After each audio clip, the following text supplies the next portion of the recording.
Welcome to this gathering on liturgical formation. My name is Paul Fromberg. I'm the chair of the Standing Commission on Liturgy and Music.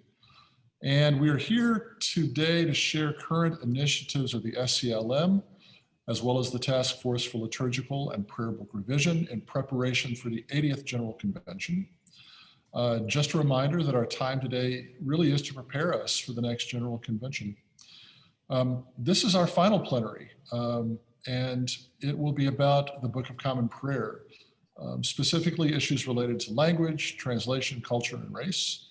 Remember that the Q&A button at the bottom of the window is the very best place to put any questions. That's where we're looking for questions to send to our speakers. And remember to love one another in the chat box at all times. Once again, the gathering is co-sponsored by the Standing Commission on Liturgy and Music, Lifelong Learning at Virginia Theological Seminary, and Church Publishing. And we are making recordings available of these conversations, and they will be sent out to you. As I said, this is our final plenary, and we are welcoming today two distinguished speakers. The Reverend Dr. Juan Oliver is the custodian of the Book of Common Prayer and a member of the SCLM, where he serves as the Translation Subcommittee's chair. And he's the author of the 2019 book, A House of Meanings, Christian Worship in Plain Language. And we're welcoming the Reverend Jamon Taylor, who is the rector of the historically African-American St. Ambrose Episcopal Church in Raleigh, North Carolina. He is a member of a 5-person team that received a $400,000 loose grant to produce a documentary film on race and Christian practice. He is a speaker at conferences across the church and a contributor to the Episcopal Church Foundation's vestry papers.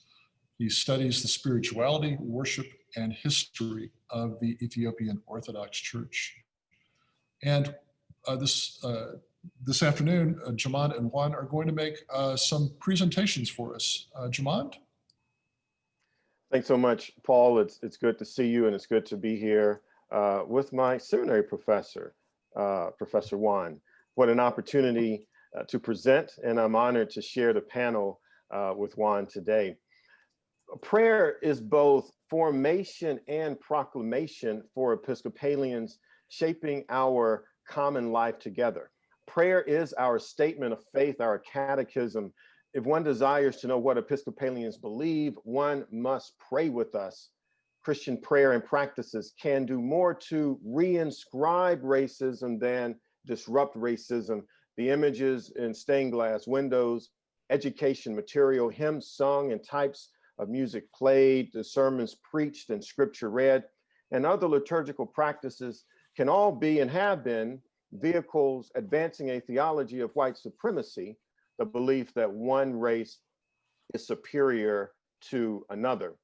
Words are extremely important, and I invite you to watch this clip from Spike Lee's movie, Malcolm X. Biblical dualistic language of light and dark was a convenient vehicle for mapping race.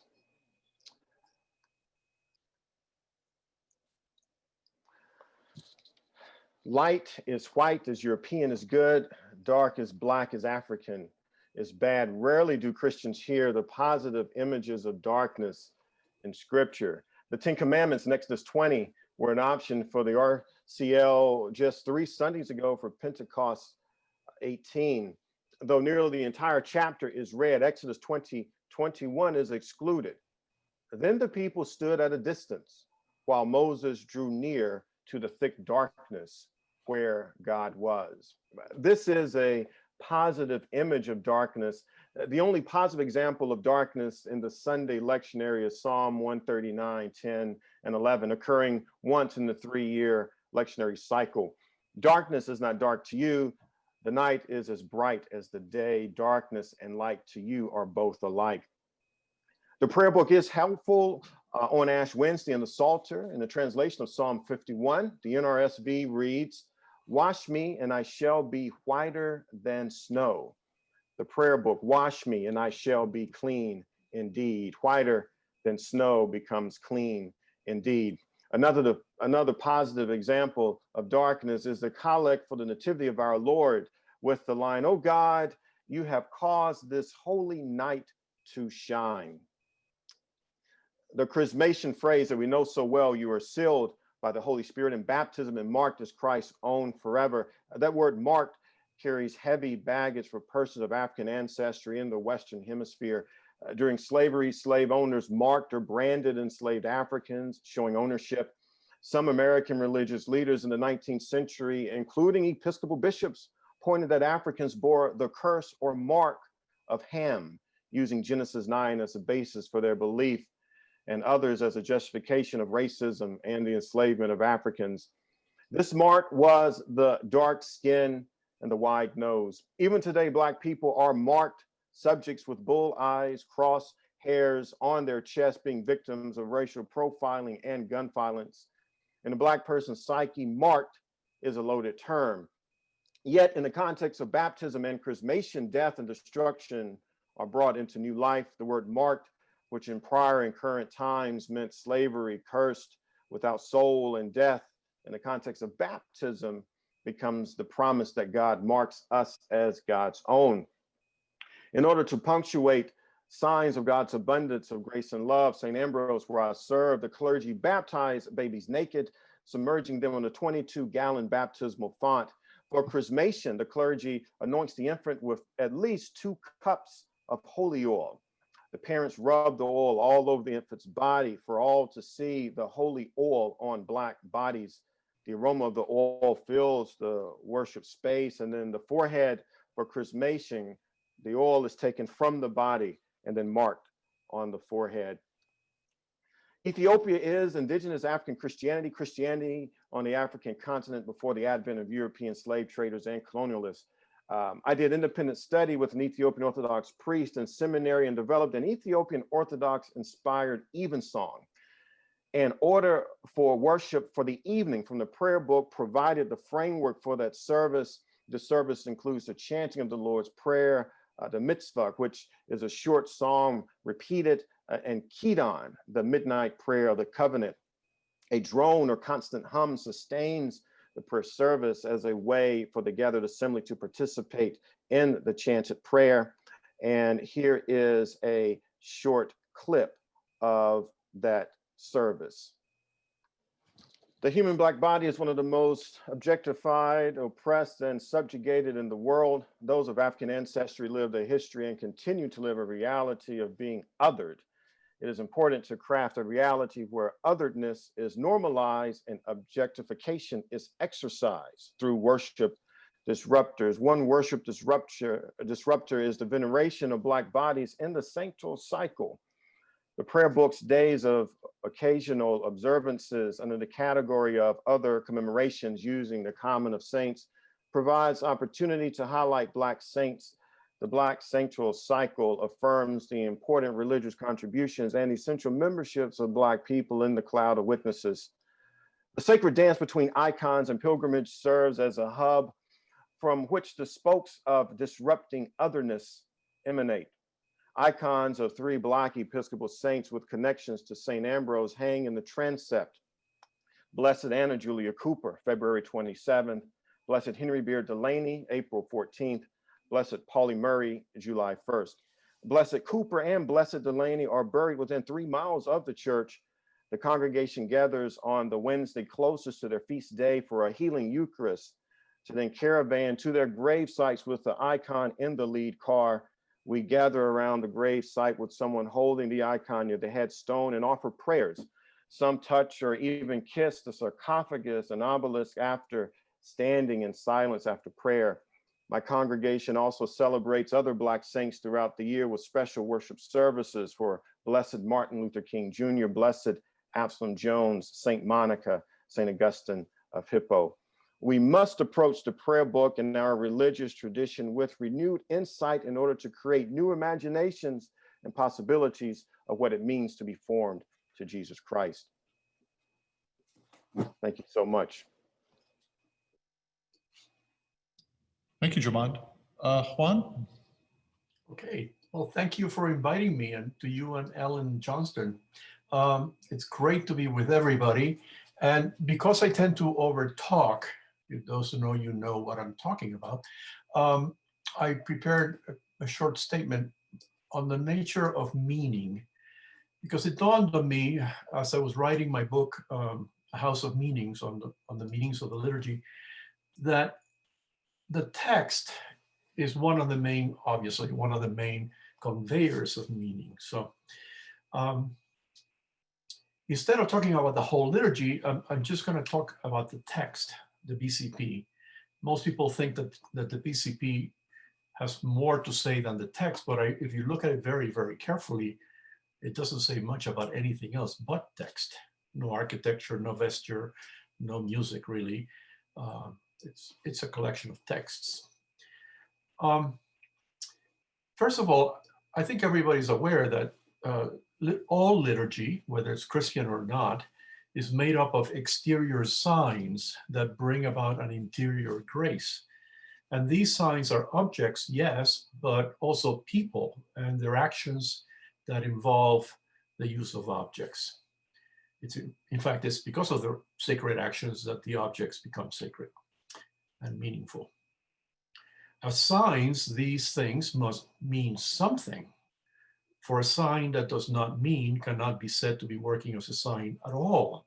In language, a sentence that doesn't mean is not really a sentence, it's just gibberish. So the text of the liturgy is itself a sign system that uses vocabulary, diction, metaphor, syntax, rhythm, assonances, and consonances to contribute to the multimedia event that is worship.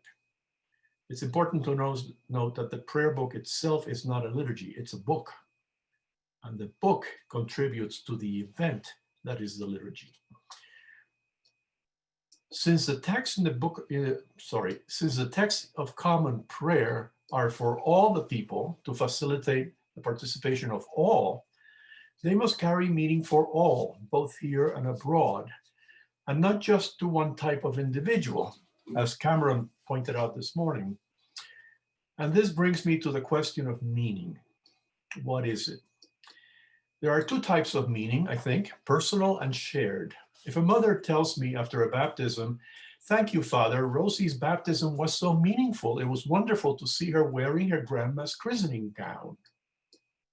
The mother is expressing a meaning of baptism for her individually, even though it is not contained in the rite at all. This is important, for we too often think that meanings are only doctrinal meanings.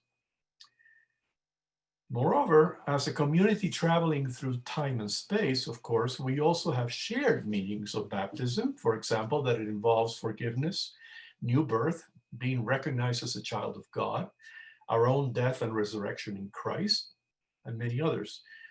These are shared meanings, sometimes even doctrinal. And I would venture to suggest that good liturgy allows us to find personal meaning while sharing the doctrinal meanings. But meaning to whom? I ask this because increasingly we're aware that meaning is always meaning to somebody. Even our shared doctrinal meanings were originally meanings to somebody's, reflected upon, compared, argued over, fought over, until we could agree on a shared meaning. Sometimes after many a battle. So the BCP text must mean, but to whom? Every human being on this planet lives and moves and has their being in a specific culture. There is no such thing as a cultureless, universal human being devoid of anything like language and culture. And yet, throughout Anglican history, we have assumed only until very recently that the meaning of common prayer to male Anglos, European and North American, is good enough for everybody else. These others, however, are not some sort of generic human being, but people shaped and formed by cultural, linguistic, ethnic, racial, and even socioeconomic aspects. And still, in our very otherness, in Jamon's Blackness and my Puerto Ricanness, we are equal and in dignity and rights, and not in spite of these. And we're equal not only, obviously, insofar as we resemble Anglo males. So the question, to whom is this text supposed to mean, is pretty foundational in the process of revision. And I think it underlies not just a question of culture and language, but many others as well. So let me ask, to which English speakers is the BCP supposed to mean? To farmers' wives in Iowa? To college students in, college-educated urban Anglos? To Mexican Americans in Salt Lake City? To African Americans in Chicago? To Chinese Americans in Boston? Hawaiians and Navajo Indians? To lesbians? To gay men? To trans and non-binary persons? To children? All of these are English speakers. How may the BCP mean better and more to all English speakers and not only to an ethnic minority increasingly? I'm not talking about translations here. I'm talking about the prayer book in English. Okay. I think we tend to forget that the community of English speakers here and abroad is much more variegated than we think. It also seems to me that the BCP also suffers from some sore spots around which this question of meaning tends to coalesce. These sore spots are like magnets that gather flint on the question of meaning. Not flint, filings. Some examples, but not exhaustive. The BCP, I think, suffers from a certain cultural blindness. What's good enough for Anglos is good enough for everybody. That relates to the Anglican history of colonialism for the last 400 years. But also, it suffers from sexist language that assumes that males are the norm and females the exception. It suffers from a complete absence of African-American theology and diction. I don't think there's a single phrase in the prayer book that comes out of the African-American experience. It also lacks the contributions of Latin American cultures to American life, and indeed to Christian theology. And further, the sore spots are not only cultural and linguistic. For example, only too often the BCP assumes a substitutionary penal theology of redemption and a pervasive confusion about what we mean by God's kingdom or reign, what it is that we're talking about, and where and when it is going to happen. To be addressed, these last two, atonement and kingdom, are concepts that may need to be revisited, especially in light of recent New Testament studies. That's it in a nutshell. So let me sum it up. If meaning is essential to liturgy, the underlying question common to all our different calls for revision is, how can the BCP be more meaningful and mean better to a wider variety of people? I'll shut up now, otherwise I'll go on forever. Thanks. Thank you, Juan. Those are both beautiful presentations, and I thank both of you for crafting them for us. Juan, you were quoted on the website Episcopal Cafe about the Book of Common Prayer. You said, across the communion, there is not a single BCP, but a variety of them. And what they all have in common is a shared liturgical structure of prayer. I wonder, what are the liturgical structures that you think most generatively connect Anglicans? Well, the structures that we have in common are the basic actions of, for example, in the Eucharist, we gather, we hear the word, we share its meaning, we bring offerings, we say what I like to call the blessing of the table or the meal, the Thanksgiving. We eat together and we are sent in mission. All Anglican liturgies everywhere share that, not only among Anglicans, but with many, many, many other Christian traditions. what I was channeling there was a statement from the International Anglican Liturgical Consultation, maybe 10, 15 years ago, that dealt with the quandary of having over 23 books of common prayer in the communion. And in response to the question of, well, if you have so many books of common prayer, how can we be one communion? And the answer of the consultation was, what we have in common is not a text itself, but a pattern of worship. And the example of the Eucharist, I think, is appropriate. You could draw similar comparisons to morning and evening prayer, to a host of other liturgies as well. Jamon, you wrote in vestry papers about disrupting the ways that Episcopalians envision the divine image. You wrote, "The legacy of white supremacy continues to do excruciating damage, distorting the divine image in people. That 8-year-old theologian gazing at the Ethiopian icon and exclaiming, 'Jesus looks just like you,' felt the great God looking at him in a way that affirms him and enlarges him. He saw himself in God's color palette and in God's crayon box. That icon as a window of heaven radiated God's love to him as warm as the sun." You've already spoken beautifully about language and the prayer book, but I wonder, how can we, as people who are liturgists and concerned about liturgy, how can we help the text of the Book of Common Prayer from distorting the divine image? I mean, how can we undo whiteness in the prayer book? I appreciate your question, Paul.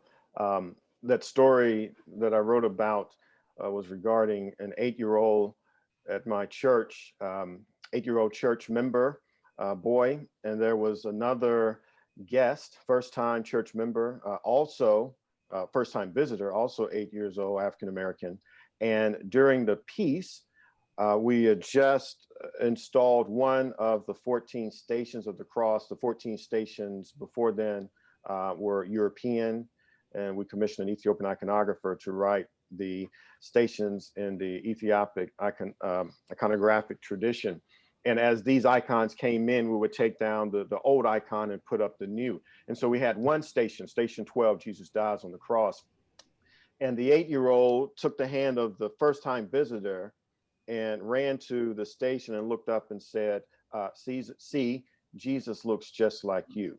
Not that you look like Jesus, but that Jesus looks like you, the imprint of the divine on that young boy.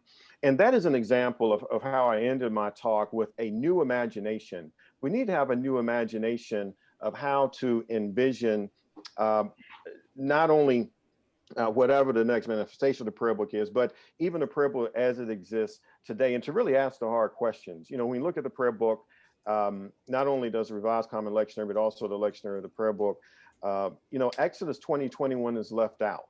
You know, why is that? That's a pretty important scripture. This is not hidden somewhere in Leviticus. This is the 10 Commandments. And if we want to read almost the whole chapter of Exodus 20, it doesn't add length to service to read verse 21, which has fewer than 15 words. And so you have to ask yourself, is something operating here? Some type of implicit bias and implicit racism. And the Malcolm X clip on light and darkness. Sometimes when I speak, people ask, am I suggesting that we should not use image of likeness? Absolutely not. The image of light is throughout the text. But we have to also ask ourselves, why are there not more positive images of darkness? We have it in our Christian tradition. You can look at St. Gregory of Nyssa, the life of Moses, arguing that the spiritual journey is one from light to darkness, that Moses' first encounter with God is the light at the burning bush. His second theophany is in the cloud at the base of the mountain. And then his third manifestation or experience of God is in Exodus 20:21, when he is invited into this utter darkness where God is. You know, why isn't Song of Songs not in being heard in church. I am black and beautiful, NRSV. NIV, I am black but beautiful. NRSV, I am black and beautiful. Or Psalm 18, when God comes down, this great image, God wraps God's self in darkness, making dark clouds God's provision. These are things that are part of daily office lectionary that are there, and there are glimpses of hope. I gave the example of the Ash Wednesday, whiter than snow, becoming clean indeed. Also the collect for Nativity, what Nissa would call this luminous darkness, this oxymoron. It almost makes no sense, but it's in the breakdown of language. They will open up a new possibility. So, one task is simply look at the prayer book as we have it, to open up that new possibility. The order of evening worship that I use as a basis for this Ethiopian Orthodox inspired evensong has, in one of the suggested texts, a positive image of darkness. It's there, but we cannot deny that the prevalence of white supremacy, of course, it's in the prayer book, it's in how we worship, because when we canvass the prayer book and canvass the hymnal, very few songs with positive aspects of darkness. Darkness typically falls in that negative category, white, and a light in the positive category. And given our racialized language and history, that certainly has a negative impact on the psyche of whoever is being othered. As Professor Juan said, it would be Puerto Rican, it would be black, whoever is othered, thinking that the Anglo male is the normative gaze. Juan, you were saying about language and the Englishes of the prayer book. I mean, there's not Englishes in the prayer book, there's an English in the prayer book. Well, maybe there's two Englishes. There's a right one, made up Tudor English, and some kind of 20th century English. There are many Englishes, just as there are many cultures that use the Book of Common Prayer. And I know that one of your, one of the jobs that's keeping you up late at night is the translation work, the new translations of the Book of Common Prayer. And I sort of wonder what you're learning in the work of doing the translations. What are you learning about the Book of Common Prayer that you might not have known before?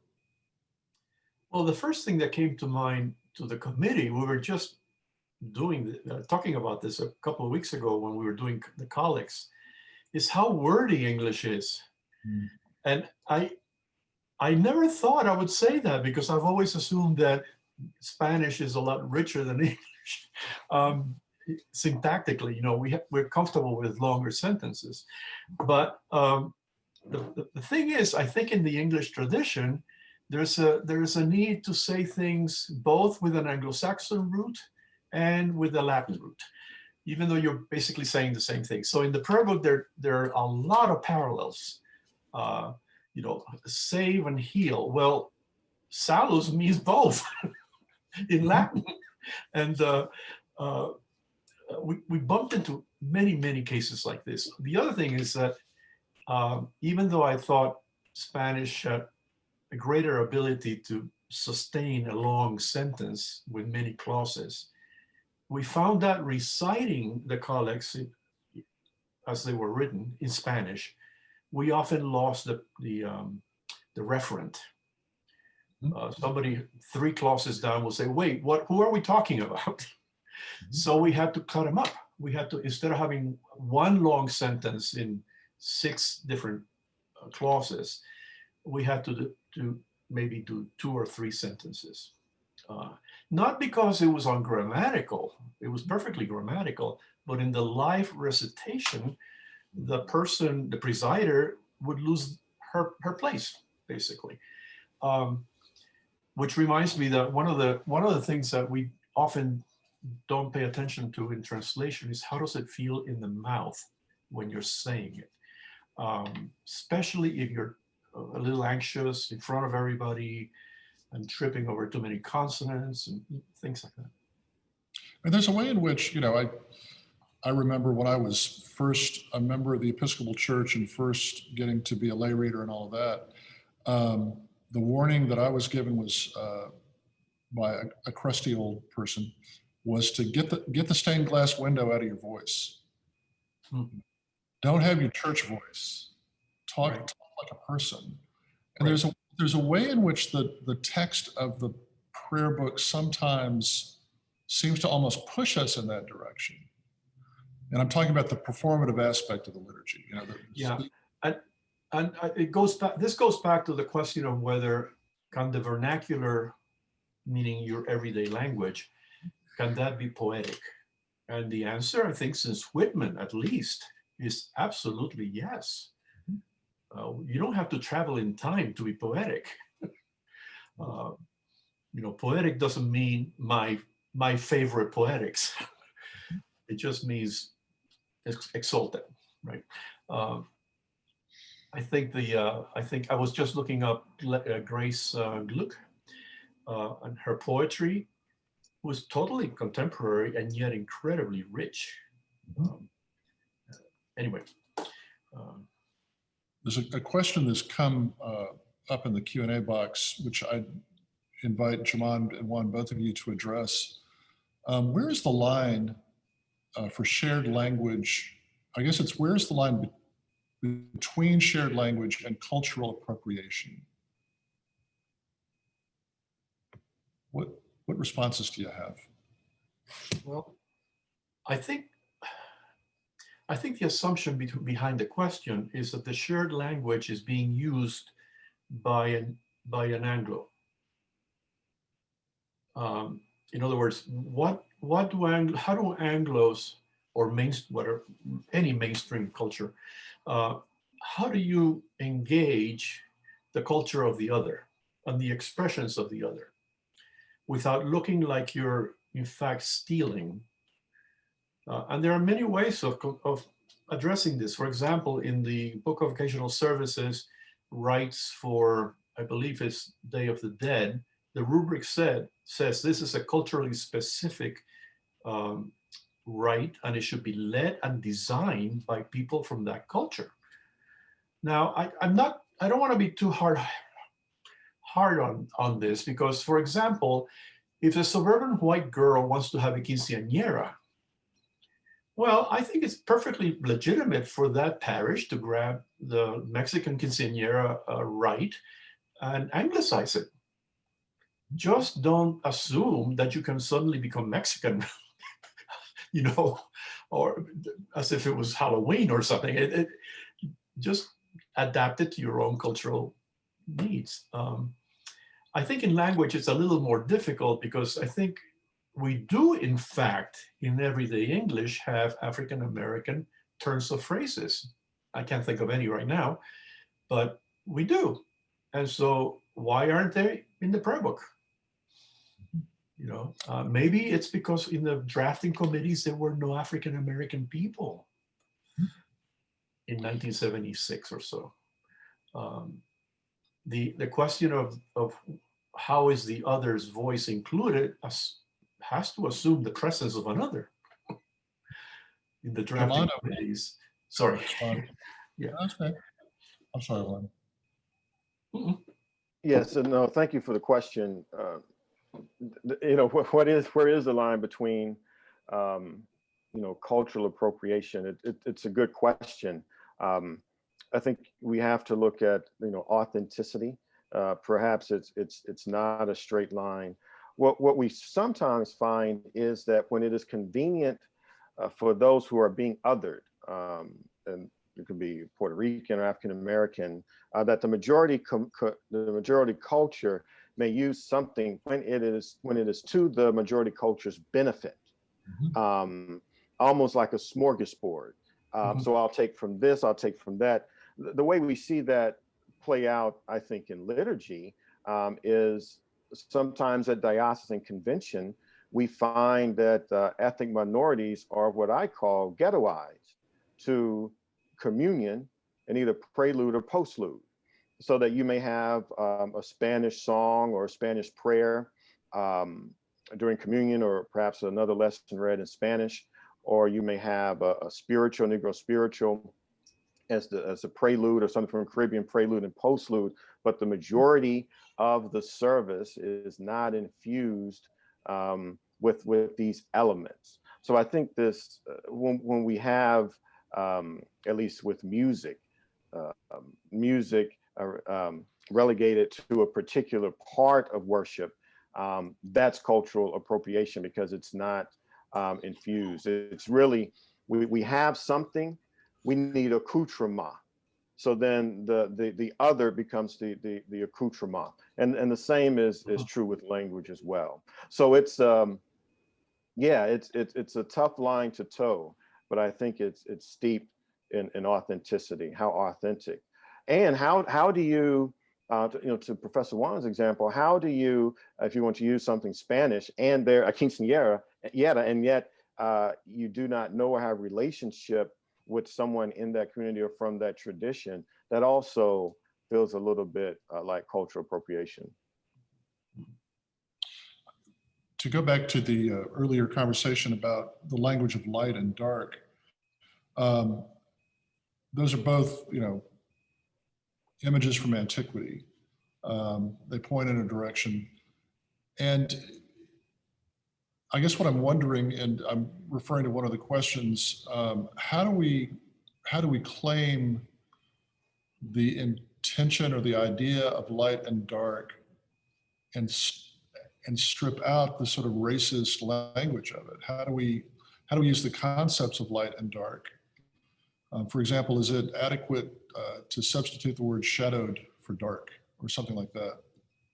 Or is the concept itself problematic? I don't find the concept itself. The thing is, we're not living in antiquity. I mean, we're living today. And we cannot deny that the past 500 years, since the two papal bulls authorizing the taking of land, i.e. indigenous people, and the taking of people, i.e. Africans, continues to plague us today. And so we can go back and look at the etymology of light and dark, but we cannot deny that the racialized language, as we've seen the past millennia, past 500 years, and the biblical dualistic language of light and dark has been a convenient carrier of racism. And I prove that point by looking at the lectionary, the preaching that's done, the songs in the hymnal. We have a rich tradition in the Christian tradition, the broader Christian tradition, of darkness being positive. Right. And yet, how is it that we find ourselves today with almost no positive images of darkness? I love to ask people, when's the last time you've heard a sermon, positive sermon with darkness? And people always say, oh yeah, the priest, a mother preached about, my mother died and things were bad. I was in a dark space, but I found God in that darkness. That's not what I'm talking about. That's not what I'm talking about. We don't need to qualify darkness as being a place almost where we see it as devoid of God, and then we find God. That's not what Moses experienced. Moses was invited into a very deep relationship with God on the mountain, described as utter darkness. And so we have to look at our preaching, what we sing. At St. Ambrose, whenever the Ten Commandments shows up, we read verse 21. And I begin every sermon on the Ten Commandments with verse 21, and then read the Ten Commandments through. And God invited Moses into the utter darkness where God was. That's the type of attention we need, not to take out images of light or to not preach on light, but rather to lift up something that's in the text and already in the tradition. Sometimes people think that folks are trying to write Africa into the Bible. Africa is there from Garden of Eden all the way to the end. Simon Cyrene, the Ethiopian, in Acts 8, the Ethiopian in Jeremiah. The script, Psalm 68, it's there, often glossed over and not recognized. So what I'm arguing for is just an awareness of where we are, that language matters. You saw from the Spike Lee movie, it is challenging to come up with a positive compound word with black in it. Black ball, black ops, black sheep, black stain. And then we call people black. Part is just having the conversation is what I hear you say. Yeah. Part of it is just admitting it, saying that's an issue, having the conversation. Juan? Right. Very quickly, I just realized too that we have a tradition in the West of the divine being understandable. And at the same time, we tend to kind of hide the other part of that tradition, that is, God is utterly unintelligible and incomprehensible. So that because we have a tendency to go towards light and understanding and so on, we are not so comfortable with, God as ever unfolding mystery. The more you approach, the more mystery there is. You will never, Ranner would say, you will never comprehend God, not even in heaven. Mm. So, and I think we have to look at that more seriously. It's sort of like, are we in the West, in a sense, barking up the wrong tree, missing the whole point of God's incomprehensibility? There's a question from Kristen Johnson. What are some ways that ethnically homogeneous congregations authentically use contributions from other cultures to expand their own understandings of the divine, being sensitive to the issue of cultural appropriation?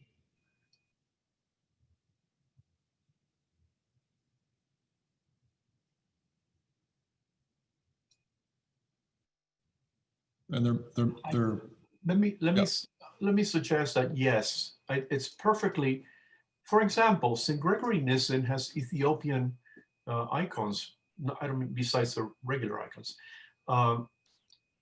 and that doesn't seem to me or Ethiopian crosses for that matter. Not because St. Gregory Nyssen is black, but because St. Gregory Nyssen is basically saying the church is much, much wider than what we think. So including Christian art, let's put it that way, whether it's rhetoric or icons or whatever from other cultures, I think it's perfectly appropriate. In other words, you don't have to play this as we often do, rubrically tight. It cannot be, 10% of the congregation has to be black for you to use levas.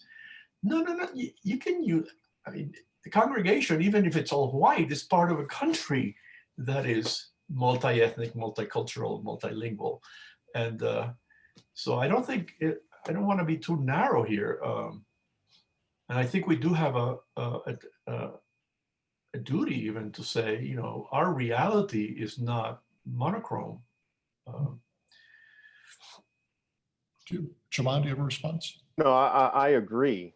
I look at the number of churches that have a Celtic mass, and how many Celts are sitting in the pews. Perhaps very few. And yeah, at least where I am in Raleigh, that's pretty popular. So again, it goes back to authenticity and having a larger story. I think about Blessed Absalom Jones, who in 1808 gave his Thanksgiving sermon, not because it was Thanksgiving Day, but Thanksgiving that the slave trade, the US Congress had voted for the slave trade to end. And he has this line, he said, it behooves us to remember that that just as a Syrian ready to perish was the ancestor of the Hebrew people, i.e. Abraham, it behooves us as Americans to remember that an African ready to perish was our ancestor. Now, that's obvious for someone like me who traces his lineage through the institution of slavery in the state of North Carolina. But what is it like for Paul Fromberg to say that an African ready to perish was his ancestor? And so if we can broaden our lens of what it means to be Christian, and really look at Christianity and its diversity, I think we would be much better. Andrew Waldo, Bishop Andrew Waldo asks, in the biblical revision that resulted in the NRSV, servant became slave throughout the New Testament. Given our history with slavery, what linguistic cultural effect does that shift create in our liturgical use of the NRSV? If memory serves me correctly, I think we still do have the word slave in NRSV. I think even some of the parables of Jesus. The question I ask is, one argument is that some people say that slavery in the ancient world was different from chattel slavery. That is a true statement, and they try to make a distinction.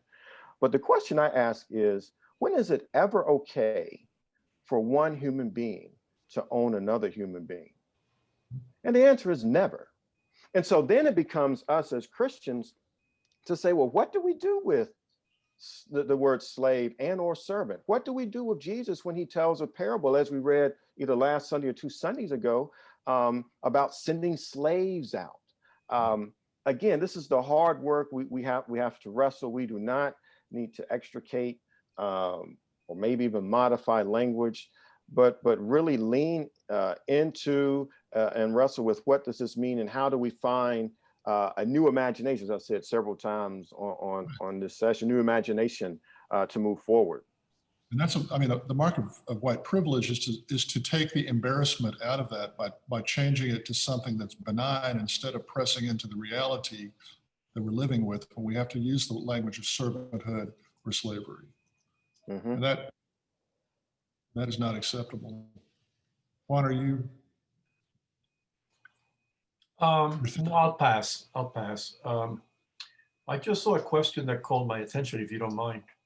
No, it's fine. And has to do with the translation process. And the answer in general to James Stambaugh is yes to all that. Briefly, the problem with the current translations is that they were done by amateurs. Right. And that doesn't mean anything about their good intentions, but we have got to get away from thinking that just because somebody says they know a language, they know a language. In the professional world of translation, you never translate except into your own natal first language. I do not translate into English. I only translate into Spanish. The reason for that is obvious. In Spanish, I'm much more aware of the resonances of words and phrases, whereas in English, I tend to take things more literally, even though I've been learning English for over 60 years now. Also, not only is the translation has to be done by professional translators, but they have to be literary professional translators with poetic and literary ability, in the case of the prayer book. And third, the translation has to be edited by a committee of theologians. The translator doesn't have to be a theologian necessarily, but it helps if they are. But the editing committee needs to be theologically formed, as well as other virtues. So all of that is underway with translations into Spanish, French, and Haitian Creole. In terms of translations to indigenous languages, that brings up a question that I think is going to come up at the next General Convention, is what are our priorities for translation? How do we decide which is the next language? We don't have an answer yet, but I think we need to come to some kind of agreement about, do we base it on demographics? I don't know. Well, there are certainly languages that are not the official languages of the Episcopal Church that have books of common prayer. I'm thinking of the Chinese prayer book, for example, that's used in at least 2 congregations in the Diocese of California, where I'm resident.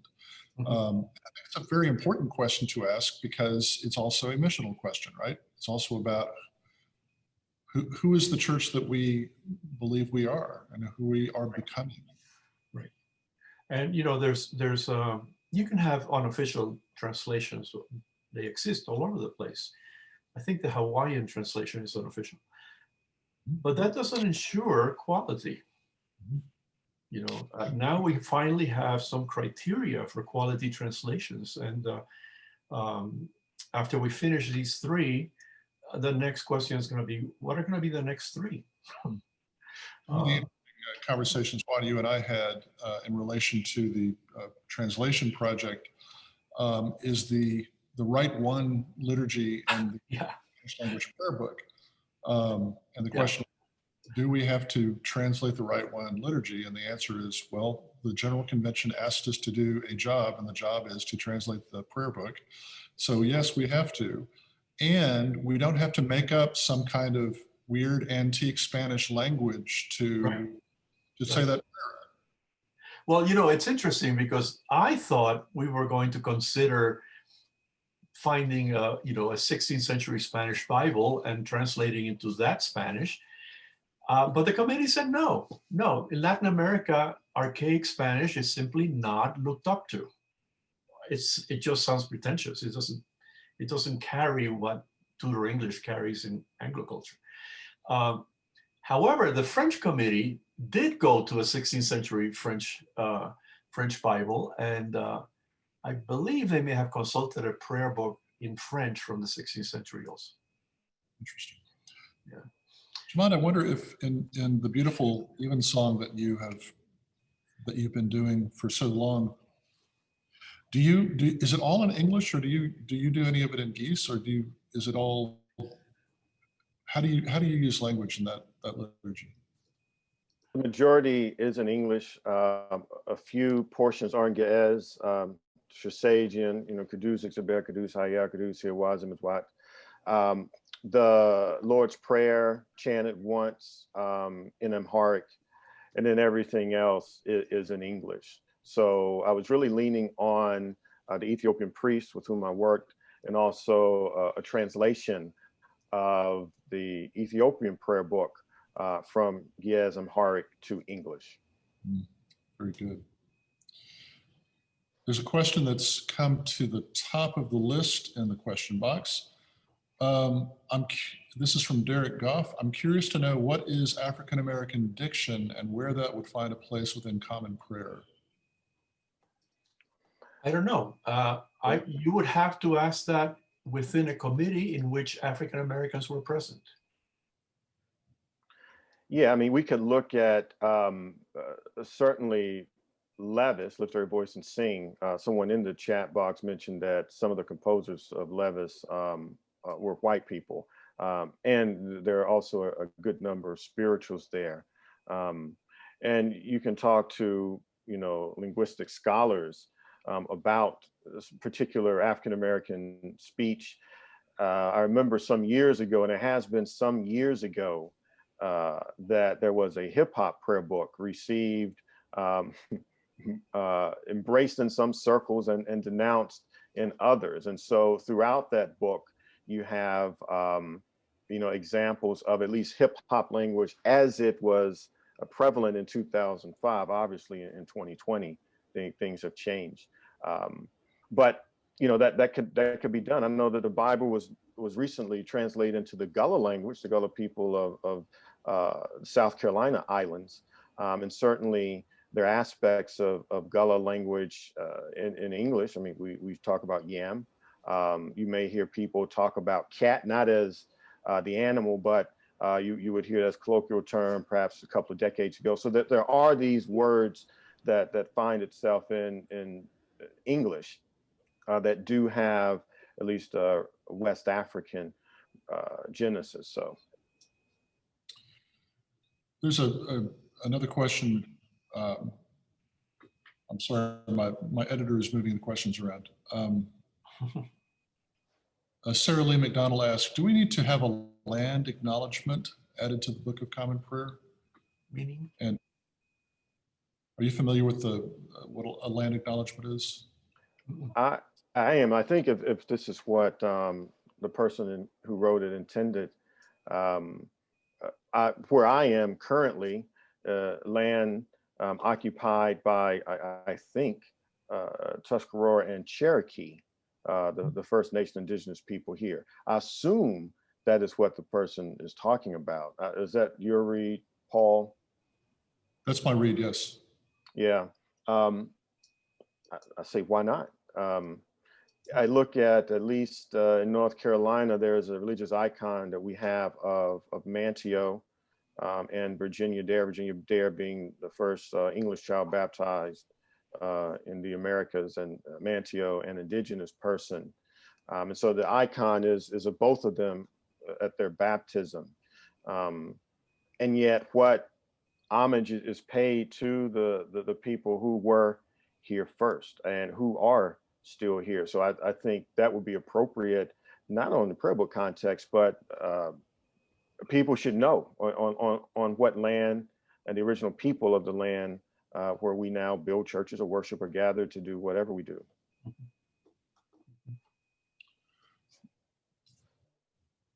There's a question about, so if only 20% of the congregation is African American, it would be inappropriate and cultural appropriation to use La Vasse too. Should the rector then ignore his 20% African American, 10% Latinx, and 3% Asian American? Seems to be a lose-lose. Please comment. I think I addressed that before, but it just occurred to me that whoever's making decisions about hymnody needs to include everybody. Not every single person in the congregation, but if you think you can design liturgy these days by yourself without consulting with the people that you serve, you're crazy. I mean, we don't live in that kind of world anymore. And then we complain about parking lot meetings, you know, and that kind of thing. This is a much broader issue, but liturgical design rightly falls in the hands of the clergy, the clergy in charge. But it's kind of humanly absurd to think that you can do this without finding out how your people sing, how your people pray, how your people imagine the kingdom. You know, it always amazes me that people who went to 3 years, 4 years of seminary think they can do this by themselves. Amen. Yeah, Sorry. I think my eyes were correct. That was Canon Hurd who posed that. Used to be a colleague of mine in Dallas, Texas. No, I don't think so. It goes back to authenticity.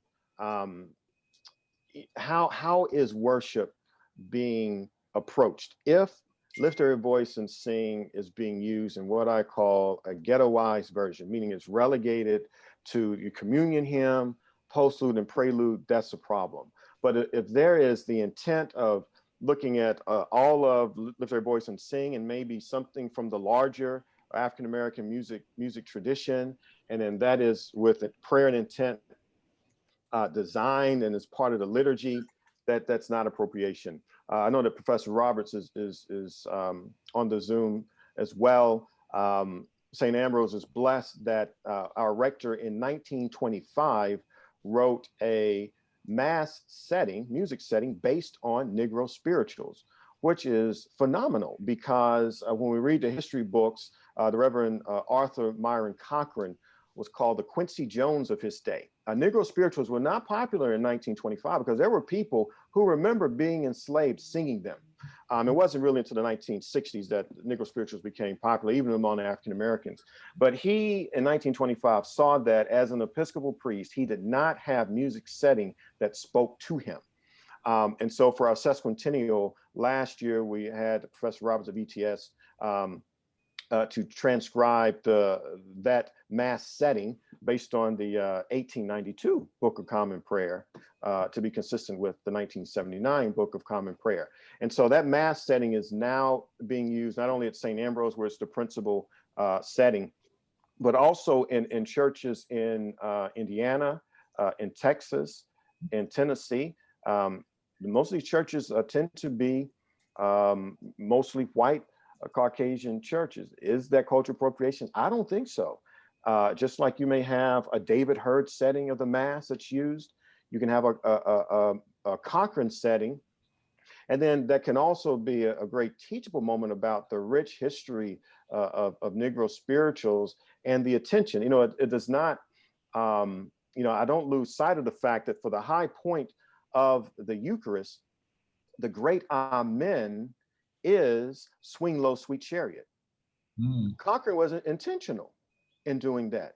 That great vision from Elijah swooping down and carrying him, coming forth to carry me home. That is the great Amen at the elevation, or that the Agnus Dei is my Lord for the morning when the stars begin to fall. I mean, so no, not cultural appropriation. If it is done with the correct intent, and it is not ghettoized, so you can check off a box saying, well, we must be diverse because the communion hymn was, let us break bread together on our knees.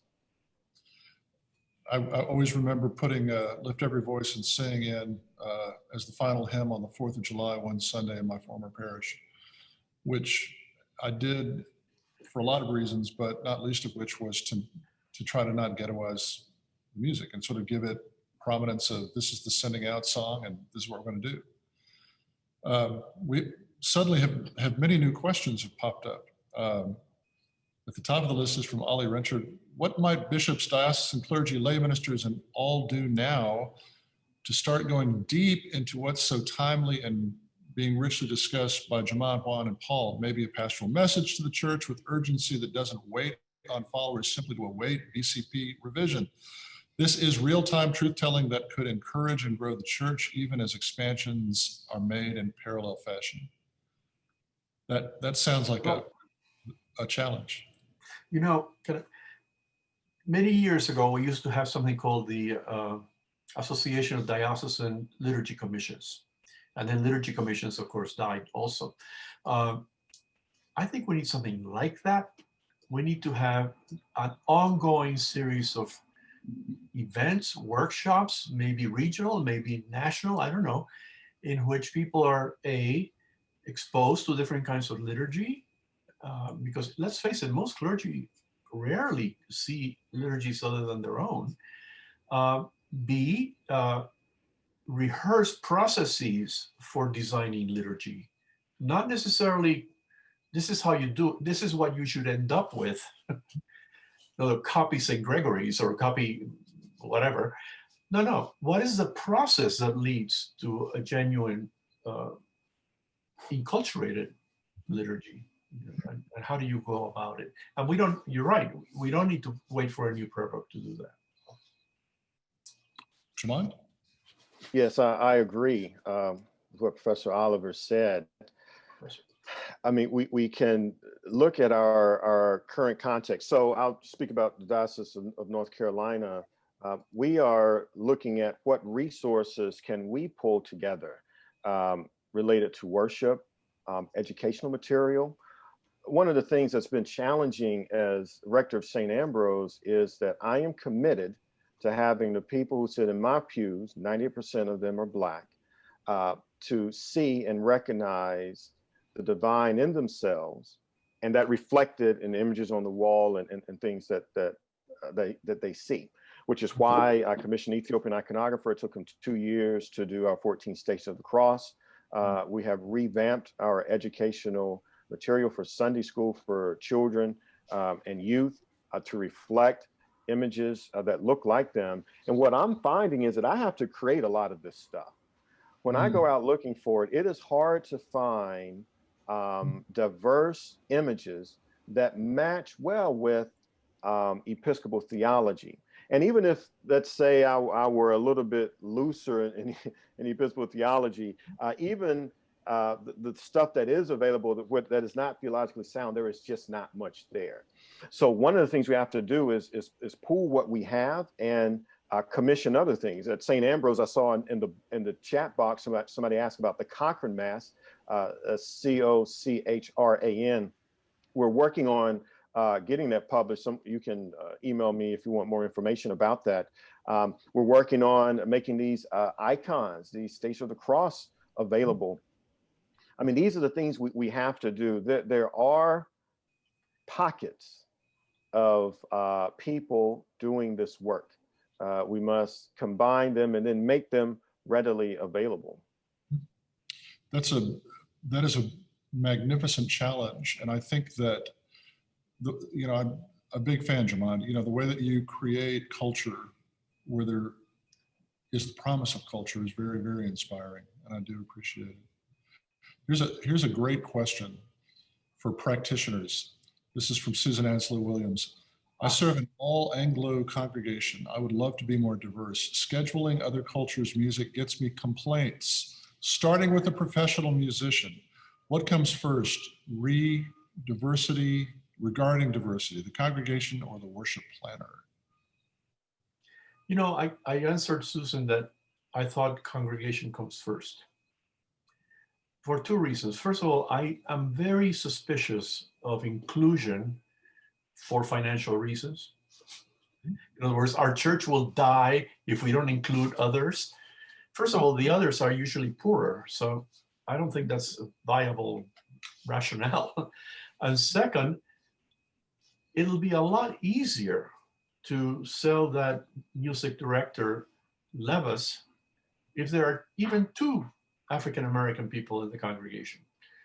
So I would put the stress on getting out of your comfort zone and going outside the church to the local school board, whatever, and getting to make friends with others. Mm-hmm. And as they begin to show, to darken the door of your church, well, then, yes. But I don't like the idea of having a multi-ethnic liturgy so you can attract ethnics. I don't think that's the right use of liturgy. Jamon? Yeah, it's a good question. I think, it behooves all of us clergy people to have courage. If God has given you a vision and spoken to you in some way, to be courageous and include music or tradition that is not physically present with those people in the pews, I say do that. You have to negotiate in leading a parish. You have to lead far enough ahead so people can see you, but not so far ahead where you're not seen or not recognized. I think the person, I can't read, I don't see it written here, but talked about the professional musician.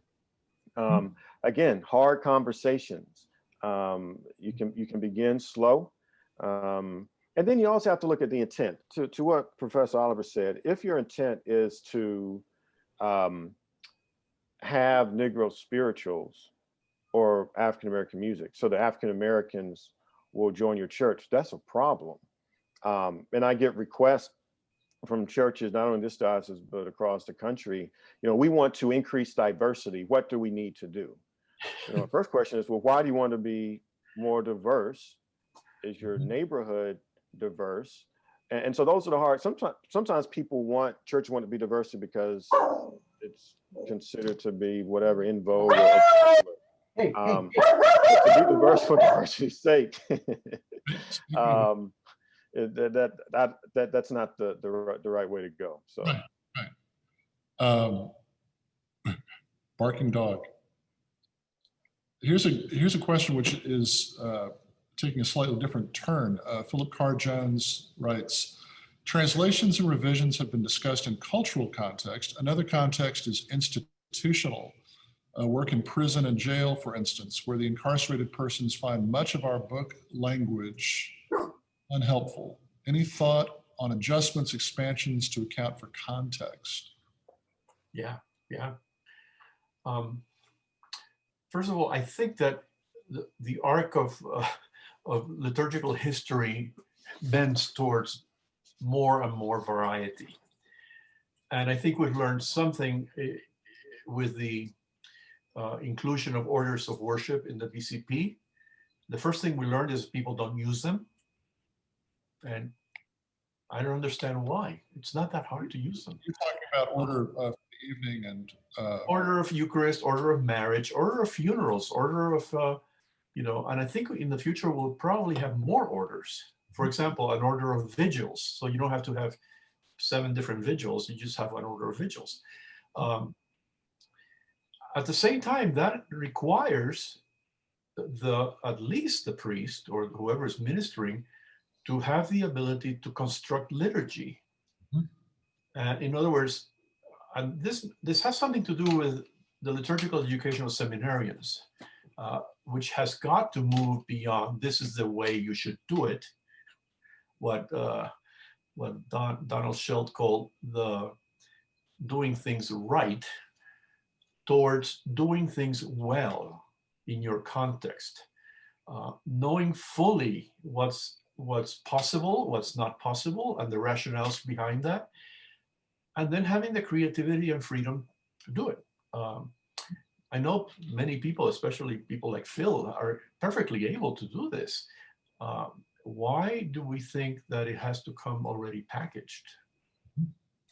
I don't understand that. I mean, Yes, Jamon does it. Yeah, I agree. As I said, my Ethiopian service is based on an order for evening. And if you take the order for evening and the Ethiopian-inspired evensong, I mean, it matches up quite well. Again, I have used this phrase multiple times over the course of our time together, a new imagination. I was reading some history from the Diocese of North Carolina, 1918, looking up information about the Spanish flu pandemic. And I read that the bishop at that time, Bishop Cheshire, ordained to the diaconate someone who could not hear nor speak. And I had to ask myself, would it be possible for that to happen today? And what great imagination for the bishop at that time to ordain such a person. And there was a congregation in Durham that was for people who could not hear nor speak. Again, as Professor Oliver said, letter of the law, word for word, the orders provide the opportunity to be more expansive and creative and to have a new imagination. This is a question about translation, but it sort of leans into what we've just been talking about. James Stambaugh asks, is it elitist to insist that professionals and committees create translations instead of actual worshiping communities who are going to be praying with these translations? First of all, some cultures don't consider the work of experts elitism. That's a typical American problem, okay? In Latin America, nobody complains that the experts know what they're talking about. But to answer the question seriously, it's not pie. You can have both. You can have the work of professionals tried for several months, even a year, by congregations, and then get feedback and incorporate that into the work. What I bristle a little bit about is when we think that everybody can do everything equally well. I mean, I don't know how my car works. I depend on somebody who does, you know. So yes, I think you can have both, not either or. I agree. Just to comment, and Professor Oliver probably does not even realize this, but I used to be an automotive engineer and car designer, so I know how cars work, and I appreciate it. So I just want to echo your comments. Very good. And it's sometimes the case that you can be completely surprised by both an expert and a non-expert and their ability to do this work just on the basis of their affection. Yeah. Love for it. And often the questions from the non-experts are the best, because the experts tend to assume things, you know. Yeah. So we have about 10 minutes to go, and I want to give you both opportunity to either ask or respond to the question that you haven't heard yet. This is your freewheeling. You can ask a question or you can give an answer to a question. And meanwhile, Amy Pringle says, is there a good source of iconography featuring people of color? There is. I have to dig to find it. So if you want, yeah. If you want to, you can get that information to Sarah, and she can get it out to our. I'll do that. But thank you. So what's a question that you haven't heard yet that you would love to answer, or that you would love for somebody else to answer?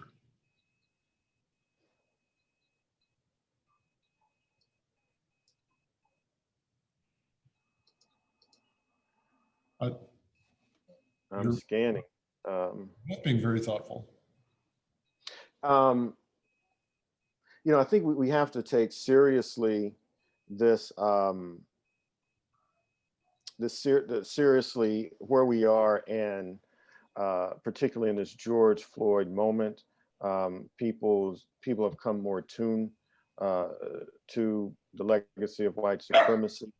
I know that Bishop Jennifer in Indianapolis said, you know, what good does it do to march with Black Lives Matter when you, to her clergy, she said, Black Lives Matter, when you enter a church where it's obvious that Black life doesn't matter because all the images are white, even of Simon of Cyrene, which biologically that would not be possible. One of the documents that opened my eyes was a document by Dietrich Bonhoeffer, Ethics as Formation. You know, a much lionized person in not only Episcopal but Protestant circles, who made the argument that it is the white people of Europe and America who are the physical manifestation of Christ on earth, and that we are being formed. The goal is to form the world into that image. It was written in the 1940s. I argue we're still there today. And one reason racial reconciliation, as we read it now, will not work is because we have to ask ourselves, to which Christ are we reconciled? And I argue that it is that Bonhoeffer Christ, and not the biblical Christ. That's beautiful. Thank you. Juan, what's the question that you wish for? It's not so much a question that I wish for, but I'm interested in finding out where people think their growing edges are. In other words, what are you all curious about? Where would you like to learn more? What kinds of rehearsals or tryouts would you like to engage?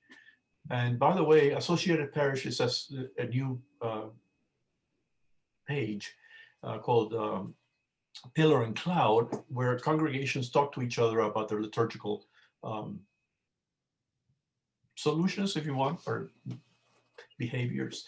I think we need a lot more of that. We need a lot more trying it and then rejecting it if it doesn't work. You know, when I was in art school, my teachers used to say things like, if you want to have one good drawing, you have to draw 100. And I know that at St. Gregory's, for example, the liturgy is constantly being criticized internally. You take videotapes of your liturgy, you look at them objectively, you improve, you throw away what doesn't work. And without that, it kind of falls into this kind of old suit of clothes that, you know, you have to wear. Well, you don't. You know, you can say the Eucharist in a bathing suit. Not suggesting it. Not suggesting it. That's not going to work for me. I know one of the things, Juan, that we have talked about in another gathering is the possibility of a prayer book written for Spanish-speaking Anglicans, one that is written in Spanish initially. Yes. One that is not a translation of an English book. Yes. And I'm curious to know if you see, both of you, other ways of actually writing from scratch, as it were, liturgical resources for the whole church, but for communities that are actually underrepresented or not represented in the Book of Common Prayer. Yes, to both. For example, one of the best ways to get a congregation or some people in the congregation writing liturgy is to encourage them to develop prayers of the people at least on a seasonal basis, if not every 2 or 3 weeks. It's a little too hard to do them every single week. It's not hard to do. You just have to read the Gospels at least and see what images come up and then craft them using those. In the case of Spanish speakers, and we're talking about Latin American Spanish, not European, the reason for having or wanting a prayer book, a Latin American prayer book, is that the theology we have inherited is all European. We have no conception, we haven't been able to articulate at all how a Latin American Anglican thinks of God and addresses God, et cetera, et cetera, et cetera. And this can be said about theology all across the board. I mean, mainstream theology is basically European theology, and heterosexual European theology. Somebody was asking me the other day, what is the theology of gay marriage? And I said, well, we haven't lived into it long enough. You know, gay couples didn't have a chance to articulate a theology until very, very recently. And I think the same goes for others. I suspect that in African American theology, there's a little more history and you know, a mother lode of resources in the history. In Latin America, you really have to go Roman Catholic to delve into that. And Anglicans are great at stealing, so I don't see why we can't. Jemonde, we just have a couple more minutes to go, but I wonder if you have a response. Absolutely. One of my goals is to continue to work and point Black theology to Ethiopia, because that is an example of indigenous African Christianity on the continent before European slave traders and colonialists. So we do have Black liberation theology, of course, James Cone, Kelly Brown Douglas, and so many others. And we have to continue to work to point people, in my opinion, to Ethiopia. Specifically answering the question that you asked, one of the things I enjoy as being rector of St. Ambrose is when we highlight our graduating seniors, and I sit down with them and we plan their worship service. And they write the prayers of the people, they choose Eucharistic prayer, and just the creativity that comes from these group of young people to take the lessons and do what they call popcorn style. People seated in the pews, they rehearse this and they stand up, and if the lesson is from Thessalonians, people take different parts and read it. One reason they were attracted to Eucharistic prayer D was that it embedded the prayers of the people into Eucharistic prayer. And they thought about very creative ways of praying for folk with gun violence, with holding up you know, signs and praying for those who are sick. I mean, just the creativity that came out of that group. So just listen, sit with people and listen. Beautiful.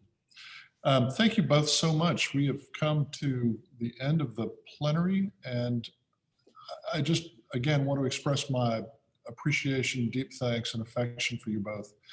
This has been a wonderful conversation.